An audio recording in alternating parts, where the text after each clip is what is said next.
Boom. Karoline Leavitt ended Joy Behar's career with just one sentence, audience applause.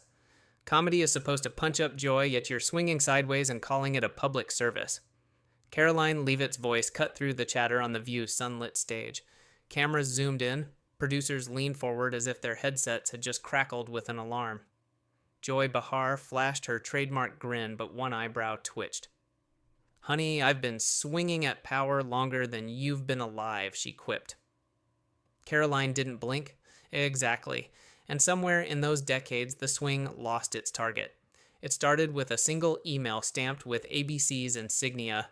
The View invites you to discuss the administration's latest policies.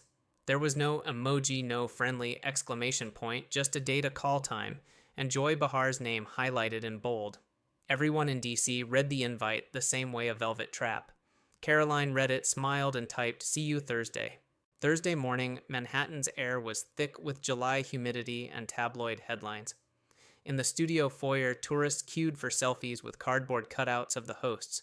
Beyond them, a security badge unlocked the green room. Inside, controlled chaos. A makeup artist dabbed powder. A stage manager counted cue cards. Producers whispered stats about polling dips and hashtag trends. Karoline sat alone. Red suit, pressed hands folded. No phone, no notes. Just the quiet hum of a 26-year-old press secretary replaying data points in her head like chess openings. On set, Joy warmed up the crowd. Remember, clap when the sign tells you. And if you disagree, clap anyway, it's New York. Laughter rolled across the risers, predictable as a canned rim shot. The band hit a bright sting. Cameras rolled. The Hot Topic segment wrapped, mugs were swapped, and Joy announced, "Please welcome the youngest press secretary in U.S. history, Miss Karoline Leavitt." Applause polite but cautious. Karoline's heels clicked across the floor like metronome beats. She shook hands, took her seat at the curved table, and flashed a measured smile toward the audience lights. Joy went first. "Karoline, you're defending an administration that half this audience thinks is spinning reality." "Does that ever keep you up at night?" Karoline's answer was smooth. "Sleep comes easily when you rely on facts instead of laugh tracks." A murmur rose. Whoopi Goldberg arched an eyebrow. Sunny Hostin shuffled her cards. Alyssa Farah Griffin, once a colleague in another life, mouthed, "Wow." Joy chuckled. "Well, our laugh track is organic, sweetie, unlike some talking points." Karoline leaned in, voice steady. "Talking points crumble if they meet full context. Jokes crumble faster." The room tightened. Somewhere offstage, a floor manager hovered over the applause button but hesitated. Joy pivoted. "Let's talk." January 6th. She laced her fingers, waited. Viewers at home could almost hear keyboards readying tweets. Karoline's reply was clinical numbers, timestamps, footage, angles withheld from broadcast legal standards for trespass versus violent entry. Her tone never rose, but every statistic landed like a gavel. Whoopi tried to interrupt with a quip about alternative facts. Karoline countered, "Alternative cuts of video exist too." "When do we air those a quiet ooh" rippled across the bleachers. Joy's grin thinned. "Sweetheart, we show what matters." Karoline. "Then so does editing. For years, The View had run on rhythm debate, jab applause, rinse. Today, the rhythm stuttered. The host's cards rustled louder than the crowd. The control room stalled on a reaction shot, unsure whose face to broadcast. Joy tried humor-safe territory. "Maybe you should host a briefing up here. We'll swap mugs, you take mine, I'll take your podium." Karoline tilted her head. "I'd welcome the exchange." "My podium doesn't come with an applause sign." The studio laughed, but not all at once. Some viewers clapped before realizing they'd broken formation. Joy inhaled, prepping a signature takedown. "All right, last one before break. Do you seriously claim the media is the greatest threat to democracy?" Karoline paused only long enough for the hum of air conditioners to be heard. Then she spoke the sentence she had polished on the flight from DC, one designed to lodge itself in every clip in Chiron. Joy comedy once challenged power. Today, when the facts grow inconvenient, you hide behind a punchline and call it accountability. Silence thundered. 6 seconds, 7, a single clap. Another. The swell formed not from cue cards, but from instinct. Joy opened her mouth, found no gag worthy of the moment, and closed it again. Cameras captured the first frame of doubt flashing across her eyes. The floor manager finally hit commercial. Music rose, but its jaunty notes sounded out of place like carnival pipes during a eulogy. In the shadows of the set, producers exchanged looks that said, "We may have just filmed tomorrow's headline." The brake light flashed red and studio noise collapsed into a hush, broken only by stagehands scurrying with new coffee mugs. A producer leaned over Joy's shoulder and whispered numbers, trending hashtags, clip views already cresting six figures. Joy nodded, but her gaze stayed on Karoline, who sat perfectly still, as if commercial time were a pocket of rest carved just for her. Makeup artist dabbed powder on both women. Joy's powder puff stuttered. Karoline's never touched skin. She waved the artist off with a polite smile. Whoopi adjusted her earpiece, muttering that Twitter felt like a wildfire. Sunny tapped her stack of legal notes eye, scanning for the sharpest statute. Alyssa scrolled, X cheeks tight, with a conflicted grin. The on-air clock ticked down. 3, 2, 1. 2. Cameras opened. Joy's voice came out cheerful, a rehearsed sunrise. "Welcome back, folks. Spicy morning." "Right." She threw her arms wide, inviting applause. The crowd obliged, but the claps felt thinner, less automatic. Somewhere in the second tier, a man shouted, "Let her speak." He wasn't sure whom he meant, and that uncertainty settled like fog. Joy plunged ahead. "Karoline, let's pivot. Climate change. The administration has rolled back regulations. Critics say we need to keep the planet livable. How does that square with long-term responsibility?" Her tone suggested a softball that would arc wide, then hook hard. Karoline met her without blinking. Responsibility means measuring outcomes, not feelings. Emissions dropped 3% last quarter because we expanded carbon capture tax credits for private innovators. You reported the rollback but skipped the drop in parts per million. She let the figure breathe. Results before rhetoric. Whoopi leaned in. "But scientists, which scientists?" Karoline asked. "We consulted the IPCC's own working paper, 24 Annex C. It's on page 58, footnote 5. She spoke the citation like latitude and longitude. A few heads in the audience swiveled as if they might see the document projected on air. Joy tried humor. "Honey, no one brings a bibliography to brunch." Karoline smiled. "Then maybe brunch should serve facts with the mimosas." Laughter snuck out low and genuine. Joy's fingers drummed the table. She signaled Sunny with a glance that meant your turn. Sunny straightened her blazer. "Let's talk indictments," she said. "Voice equal, parts lawyer and anchor. There are 91 felony counts against your boss." 91. Does the word accountability mean anything to this White House? Karoline's reply was almost gentle. "Accountability means we wait for verdicts. Our Constitution doesn't convict by headline. If due process survives unpopular defendants, it survives for everyone." She paused. "Even daytime hosts who get sued for defamation." A quick gasp fluttered through the seats. Sunny's lips parted, but no rebuttal arrived. Alyssa stepped in softer. "Karoline, I've known you since comms boot camp. Off camera, you're funny, relaxed. What made you walk in here ready for trial?" Karoline's expression softened for half a heartbeat. "Because I respect this table enough to come prepared," she said. "Debate deserves diligence. If I showed up with platitudes, I'd be insulting the viewers and you." The sincerity disarmed the room more than any jab could have. Joy seized the pause. "Prepared or coached?" She wagged a finger. "Rumor says you did 3 full mock panels with campaign lawyers feeding you talking points." Karoline shook her head. "No lawyers. Just transcripts of this show. I watched a month of episodes cataloged which facts were clipped, which jokes replaced data. My notes coached me that patterns matter." Whoopi burst into laughter. "Girl binge-watched us like Netflix." Karoline grinned back. "I paid for Hulu. Consider it support for the arts." Even Joy couldn't smother a laugh, and for a moment tension loosened until the control room counter rolled past the halfway mark and adrenaline returned. Joy inhaled. Time to reclaim narrative. Fine. Media bias. She formed the words like a charge sheet. "You say we're biased, yet your press briefings cherry-pick data worse than any daytime host. Why trust you?" Karoline leaned forward fractionally. It felt like continents shifting. Because when I brief reporters, throw 10 follow-ups. If I misquote a stat, fact-checkers torch me within the hour. But here a joke can replace a paragraph and no correction ever runs. That's the luxury of calling it entertainment. The studio went still. Joy glanced at her stack of blue cards, suddenly heavy. Entertainment keeps people watching, she said softer. Truth keeps democracy breathing, Karoline answered. An applause ripple began midsection small and startled, then quieted under self-conscious eyes. Producers waved furiously to kill the reaction, but the signal came too late at home. Mics had already picked up the clap. On another monitor backstage, trending tags overtook sports news. Leather finish climbed past Thursday. Thoughts. A social media intern whispered, "We need a crisis tweet," but no executive dared write one.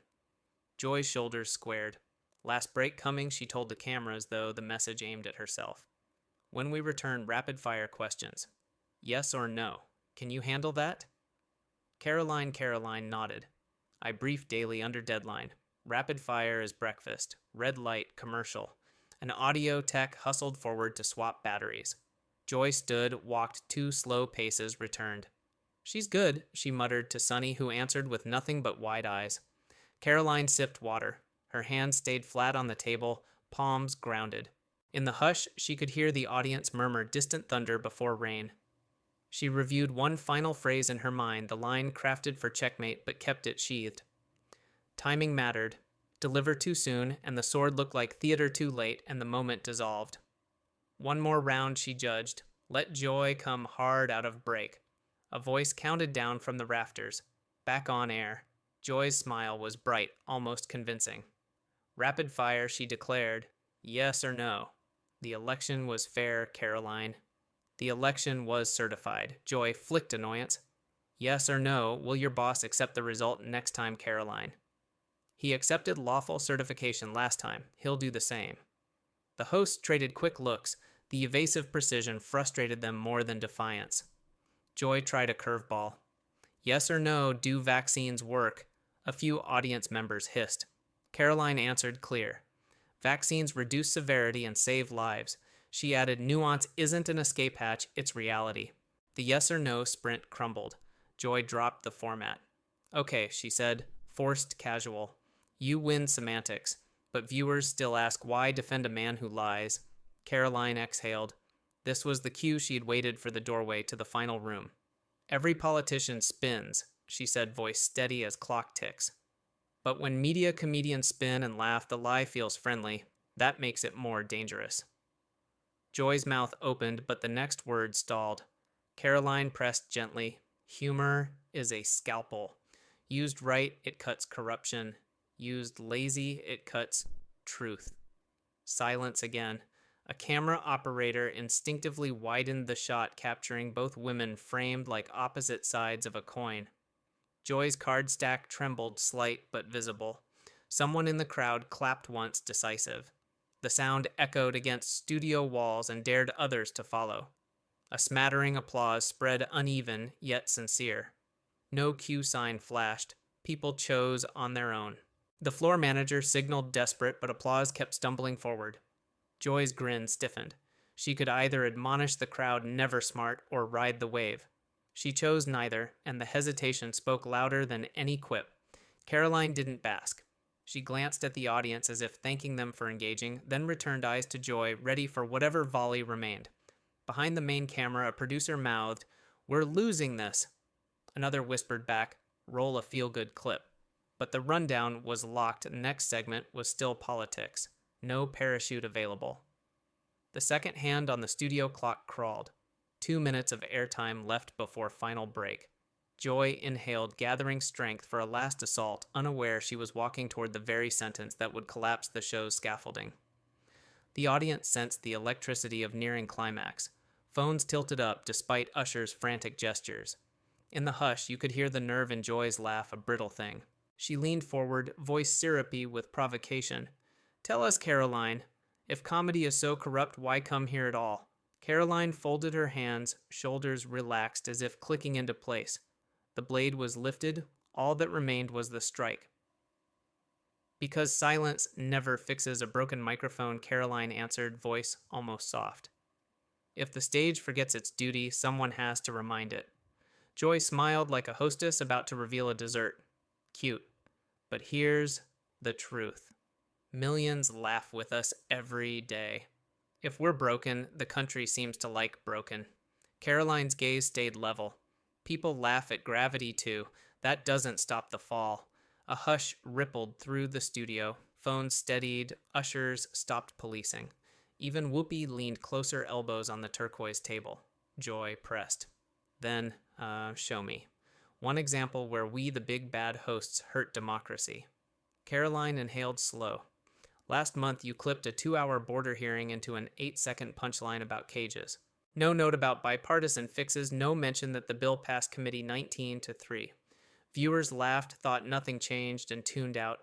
Meanwhile, families still wait in tents. Murmurs rolled across the risers. Some nodded, others frowned, but no one laughed. Joy's card stack drooped. News moves fast, she said. We can't run the whole hearing. Then don't pretend the clip told the story, Karoline replied. Call it what it was, a teaser for outrage. Whoopi cleared her throat, trying to lighten the air. Girl, you're dragging us like TikTok comments. Karoline offered a small smile. TikTok at least labels sponsored content. Laughter bubbled, surprising uncoached. Joy's fingers tapped twice. Look, comedians exaggerate. That's the job. Karoline nodded. Exaggeration is fine. It becomes malpractice when viewers mistake it for the whole map. Joy planted her elbows. You want a map? Draw it. Right here, right now. What's the single biggest thing we're missing? Karoline's shoulders settled. She felt the timing drop into perfect sync like gears meshing. Context, she said. Every joke needs it. Every democracy depends on it. Joy opened her mouth, but Karoline lifted a hand, gentle yet final. And that brings me here, Joy. Because today isn't about right or left. It's about something simpler. She paused, scanning faces, hosts, camera ops, audience, invisible millions beyond the lens. Her next sentence fell like a pin in a cathedral. You don't do comedy anymore, Joy. You do damage control with a punchline. Silence detonated. 5 long seconds. 7. The crowd sat frozen between instinct and instruction. Then a clap sharp. Another. Applause spread not roaring, but insistent like rain, finding every roof at once. Joy blinked. The cue sign flashed, applause late and useless. She glanced at producers. They offered no rescue. Sonny Hostin broke the stillness, voice barely above a whisper. That's quite a charge. Karoline turned toward her, tone unchanged. If the shoe fits, keep wearing it. Just stop calling it news. Cameras captured Joy's face in tight zoom, a smile hovering, unsure whether to harden or melt. She settled on laughter, quick, airy, obviously forced. Well, that's plenty serious for daytime, she said, waving both hands. We'll be right back after the control room cut to commercial before she finished. Music played, but the jingle sounded hollow, tin on tin. Backstage, a junior producer exhaled, we lost the room. Another refreshed Twitter, damage control, trended at number 3, leapfrogging a celebrity divorce and a surprise album drop. On stage, hosts gathered near Joy. Whoopi whispered, we pivot to pop culture next. Yeah, Joy nodded, but her eyes tracked Karoline, who sipped water with surgical calm. The floor manager called places. Final block. 60 seconds. Joy inhaled, squared shoulders, stepped back beneath the lights. She began, voice lighter than helium. Okay, time for something fun, our feel-good Friday preview, but the audience energy had shifted. When clips of kittens rolled, the clapping felt perfunctory, like a yawn disguised as applause. Segment over credits rolled. Hosts waved. The second camera stopped. Joy turned to Karoline. You came to box and you landed a haymaker. Karoline stood, smoothing her jacket. Not a haymaker, a mirror. You choose the reflection. She offered a handshake. Joy hesitated, then took it, fingers cool. Security led the audience out. In the corridor, a stagehand murmured, never seen Joy speechless. Another replied, never seen the crowd clap off cue. Karoline stepped into Midtown Sun. Her phone vibrated nonstop, news alerts, interview. Requests a text from an unknown number. We need more truth like that. An old fan of actual comedy. She pocketed the device and walked east, leaving behind a studio still humming with doubt, a format suddenly unsure of its armor. Inside, writers huddled, debating next day strategy. One asked, "Do we joke about this or ignore it?" Silence answered. Joy sat alone at the table, fingertips on the cool glass where Karoline's water ring remained. She wiped it with a sleeve, but the faint circle refused to vanish. 30 minutes later, Studio 23's conference room filled with the sound of muted phones. Executives in pastel suits watched a wall-sized dashboard where crimson arrows tracked real-time sentiment. Every spike upward carried Karoline's face, every dip landed on Joy. A vice president asked, "How long does a clip cycle?"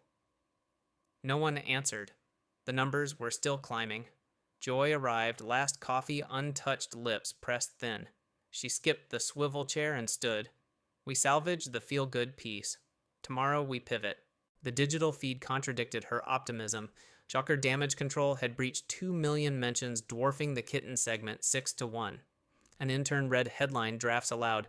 Press secretary turns the view into the mirror. Daytime dynasty meets data assassin. Joy winced at each. The legal team advised against deleting the episode. Scrubbing content would scream guilt.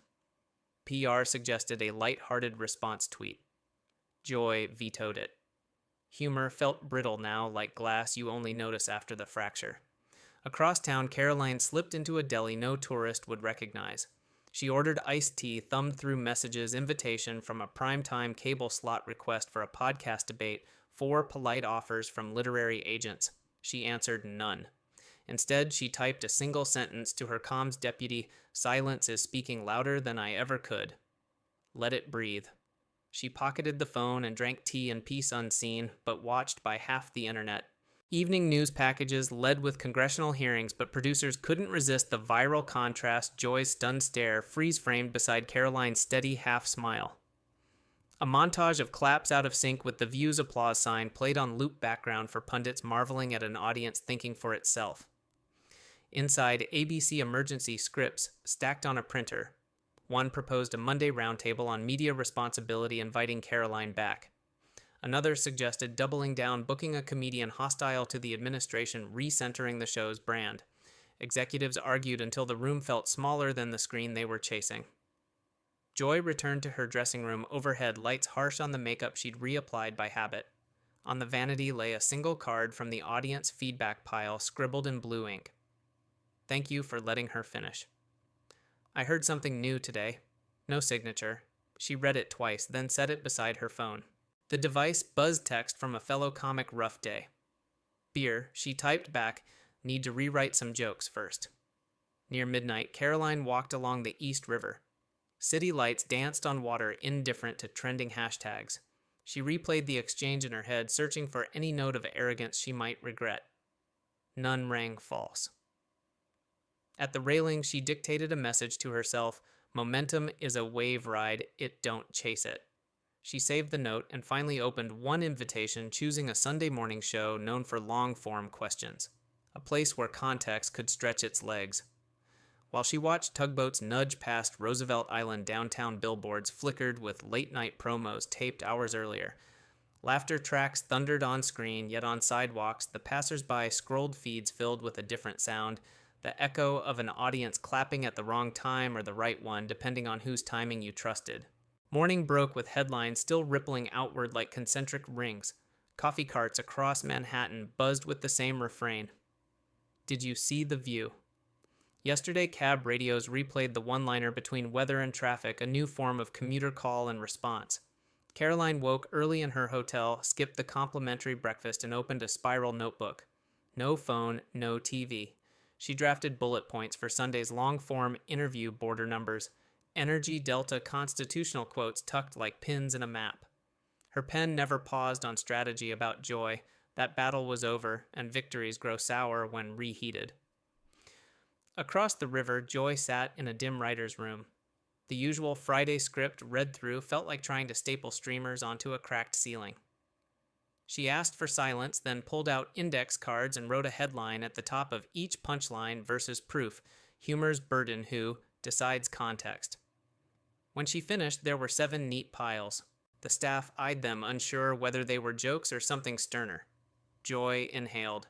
Monday we open with a cold start, no music, no clips. Just us talking about yesterday. Not a roast, not an apology tour, a reckoning. Half the team exhaled relief. The other half feared ratings math. People trusted the mess because it felt real, she added. We owe them more of that. In DC opposition, researchers clipped and subtitled the showdown, eager to spin it for weekend roundtables. Yet focus group transcripts showed an inconvenient twist. Independents didn't hear Trump so much as hear themselves tired of punchlines that drew blood without providing stitches. By noon, network emails confirmed it. Karoline would appear live on Sunday, no commercial breaks for the first block. The host, veteran of war zones and scandal pits alike, requested 0 pre-screened questions. Karoline agreed on the spot. She closed her notebook, allowed herself a 5-minute pause, then answered her deputy's text with a single word, ready. Late afternoon, Joy walked midtown streets in sunglasses she hoped were incognito. A teenage girl recognized her anyway. Instead of asking for a selfie, the girl blurted, "Yesterday made me Google 3 things I'd never heard of." "Thanks." Joy muttered, "You're welcome," unsure whether it was praise or indictment. Evening slid into the city and screens everywhere lit up with football food shows, streamers, yet social feeds still pulsed with edits of that silent beat before the studio erupted in off-script applause. Memes branched in every direction, Joy's stunned face captioned buffering. Karoline's calm stare tagged loading facts 99%. Both women were suddenly archetypes in a larger conversation about laughter and truth. Inside a Brooklyn comedy club, an opener tried riffing on the saga. The line landed flat. The crowd wanted content, not cheap shadowboxing. Whoever rewrote the rules yesterday had moved the bar, and audiences felt it even under dim stage lights. As midnight crept in, Karoline read psalms on the bedside table, grounding herself away from feedback loops. Joy, 3 miles south, deleted 2 paragraphs from Monday's monologue and replaced them with a blank space. Sometimes silence looked less like surrender and more like room to build something sturdier. Sunday dawned clear, unseasonably cool. The studio for frontline questions felt more like a courtroom than a set. No band, no mugs, just 2 chairs and a round clock ticking into the microphone silence. The host, gray-templed and spare, greeted Karoline with a handshake that lingered half a second past formal. Cameras rolled. For 25 straight minutes, no one joked. They scrolled immigration data on a split screen, replayed budget votes, cross-checked Karoline's figures in real time. Twice the host tried a blunt gotcha, and twice she answered with cites and dates. Viewers saw a new model confrontation without caricature. Social feeds lit up in a different tone, fewer memes, more links to source PDFs. When the red light dimmed, the host removed his earpiece and said, almost surprised, facts travel farther when they're allowed a full sentence. Karoline thanked him, picked up the thick folder she had barely opened, and walked out into a lobby where even the interns looked up from their phones to nod. Sunday night, Joy printed a transcript of that interview, grabbed a highlighter, and painted it yellow lines she wished she had asked numbers she had never quoted. At 2 a.m., she pinged her co-host, "Tomorrow we don't chase ratings. We chase why we missed these details." No one objected. Monday's episode of The View opened on a silent studio. No theme music, no applause sign. Joy spoke first voice low but steady. "We've spent years trusting the laugh to do the work. On Thursday, the laugh left the room.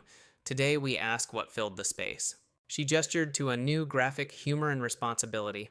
Each host read one data point they had overlooked in past segments, then invited a media ethicist and a stand-up comic to join. The ethicist said punchlines or scalpels. The comic said scalpels hurt when handled drunk. The audience, used to quick zingers, listened through 2 full ad-free blocks. Near the end, Joy addressed the camera alone. "We've invited Karoline to return, not for a rematch, but for a conversation." In her inbox, Karoline had already answered a panel with border sheriffs, climate economists, and yes, comedians. "If we want the whole map, let's invite the whole map." Joy read the reply aloud. Applause rose, cautious but genuine. Ratings dipped that day, fewer casual viewers, more note-takers. Network brass frowned at the curve until social media sentiment tracked trust lines bending upward. Advertisers called curious whether slower TV might hold eyes longer. That evening, Karoline boarded a flight back to Washington. She carried no victory speech, only the same spiral notebook. On the first empty page, she wrote a question: how do you keep dialogue honest once the spotlight cools? She closed the cover and looked out the window at clouds lit orange by the setting sun. Somewhere below, millions were still laughing at late-night reruns, but a small, measurable share had begun opening links instead of memes. In Midtown, Joy stood on the network roof skyline, pulsing neon around her. She rehearsed a new joke about campaign ads, stopped halfway, and rewrote the punchline to include the caveat the research demanded. It was still funny, just heavier. She whispered it once, let the words settle, and felt the odd relief of a weight accepted rather than evaded. The story neither ended in triumph nor collapse. It simply shifted the center of gravity a few inches toward context. Comedy survived, but it learned to carry a ledger. Politics trudged on, but it knew someone might clap off cue at any moment. And in homes across the country, remote controls hovered a second longer before the channel changed, waiting to see if the next laugh had something solid underneath.